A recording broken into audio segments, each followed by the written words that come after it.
तुम्हा सर्वांना तर माहीत आहे आपल्या चॅनलवर गावाकडच्या रेसिपीची सिरीज सुरू आहे. तर आज मी बनवलेला आहे गोळे भात.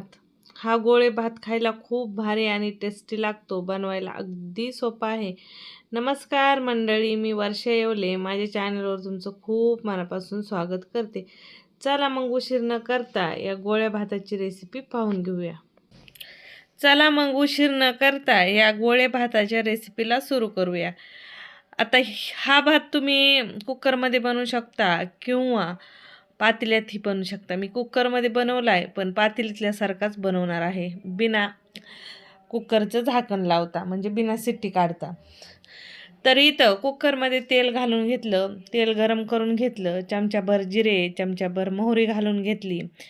छान जिरे मोहरीची फोडणी देऊन घेतली. नंतर इथं मी अद्रक लसूण कोथिंबीर उकळामध्ये कुटून घेतलेली होती. तर मोठा 1 चमचा अद्रक लसूण कोथिंबीरीची पेस्ट घालून घेतली. पेस्ट देखील छान तेलामध्ये मिक्स करून घेतली.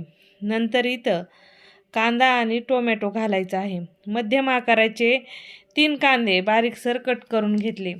कांदा तुम्हाला किती वापरायचा आहे तो तुमच्या हिशोबाने वापरा, पण या भातामध्ये कांद्याची फोडणी छान परतून घेऊन दिली आणि जास्त कांदा वापरला ना, खायला खूप भारी लागतो भात.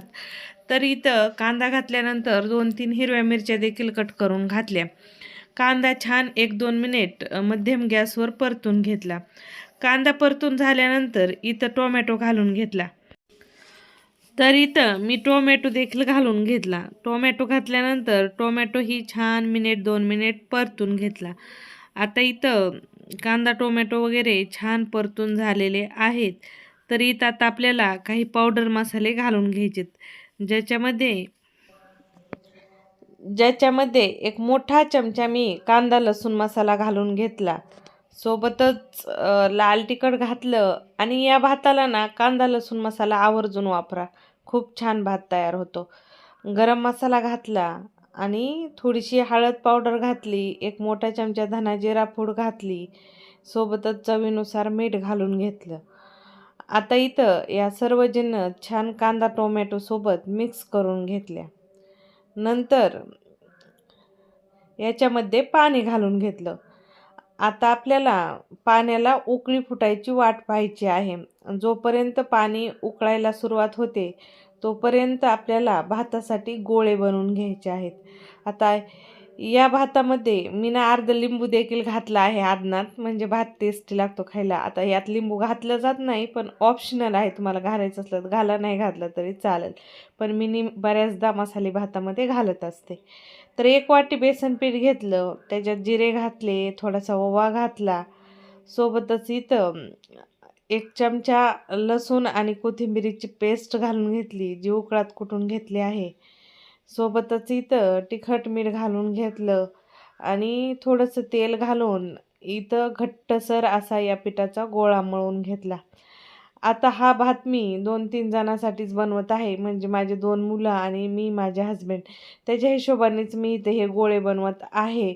आता तुम्हाला तुमच्या घरी जर 5-6 माणसं असतील तर गोळे बनवायचं प्रमाण थोडं जास्त ठेवा, म्हणजे पीठ जे आहे ते थोडं जास्त घ्या. तर इथं मी या अंदाजाने घेतलं आहे की याच्यात चांगले 10-20 गोळे तयार होतील. तर खूप जास्त म्हणजे गोळे केले तर खाण्यासाठी कोणी नाही घरामध्ये, तर आमच्या घरच्याच्या हिशोबाने मी हे गोळे बनवत आहे. तुमच्याकडे 5-6 जण असतील तर पीठ आणखीन 1 वाटी घ्यावं. तर आता या सर्व जिन्नस छान मिक्स करून झाल्यानंतर तुम्ही पाहू शकता हलकंसं पाणी घालून छान मी इथं घट्टसर असा पिठाचा गोळा तयार करून घेतलेला आहे. आता या गोळ्याचे लगेचच आपल्याला गोळे बनवून घ्यायचे. जशी गोटी असते ना किंवा चिंचुका असतो ना, त्याच्या एवढाले गोल गोल इथं ह्याचे गोळे तयार करून घ्यायचे आहेत. तुम्ही पाहू शकता मस्त घट्टसर पीठ आहे. तर छान मी असे छोट्या छोट्या सुपारी एवढाले किंवा वाटाणे एवढाले इथं गोळे तयार करून घेतलेले आहेत. तुम्हाला हवे तेवढाले गोळे तयार करून घेत. फक्त लक्षात ठेवायचं हे जेवढे गोळे छोटे असतील तेवढे ठीक, कारण शिजून हे डबलच मोठे गोळे होतात. तर पाण्याला उकळी छान फुटलेली आहे. तर आता इथं पाण्यामध्ये हे गोळे घालून घेऊयात. आता इथं गोळे पाण्यामध्ये घालून घेतले. गोळ्याला अगदी 2 मिनिट झालं की लगेचच इथं आता आपल्याला धुतलेले तांदूळ घालून घ्यायचे आहेत. या भातासाठी तुम्हाला जे आपण जिरा राईस 1008 वाले तांदूळ किंवा छोटे-छोटे जे तांदळाचे प्रकार असतात ना, जो छोटा तांदूळ असतो, तो तांदूळ वापरायचा म्हणजे हा गोळे भात खूप भारी होतो. तर नाहीतर तुम्हाला हवा तो वापरू शकता, पण छोट्या तांदळामध्ये आणखीनच भारी होतो. तुम्ही पाहू शकता हे गोळे शिजून म्हणजे फुलून कसे वरे आले आहेत. या पद्धतीने मोठे-मोठे गोळे तयार होतात. म्हणून बनवताना गोळे थोडे छोटेच बनवायचे. आता इथं मी तांदूळ घालून घेतले. आता तुम्हाला जर कुकरचं झाकण लावून कुकरच्या शिट्ट्या काढून घ्यायच्या असल्या, तर 3 शिट्ट्यामध्ये मस्त छान असा हा भात बनवून तयार होतो. तर मला हा भात आज बिना कुकर झाकण लावताच बनवायचा आहे. तर नॉर्मली जसं पातेल्यात बनवतो तसंच मी बनवणार आहे. तर छान 8-10 मिनिट ह्याला मी मध्यम गॅसवर शिजवून घेणार आहे. तर 8-10 मिनिटानंतर या पद्धतीने आपला भात शिजलेला असेल. तर आता काय करणार आहे, एक वेळेस छान बुडापासून हा भात मिक्स करून घ्यायचा आणि तुम्हाला वाटलं की याच्यात पाण्याची आणखीन गरज आहे, तर थोडासा पाण्याचा शिपका द्यायचा आणि याच्यावर ताट झाकून ठेवायचं चांगलं 10 मिनिटासाठी. तर मी इथं थोडंसं मला पाणी कमी वाटलं म्हणून मी थोडंसं वरतून पाणी टाकून घेतलं आणि याच्यावर ताट झाकून ठेवलं. आणि छान 10 मिनिटानंतर ताट अलगद हाताने काढून घेतलं.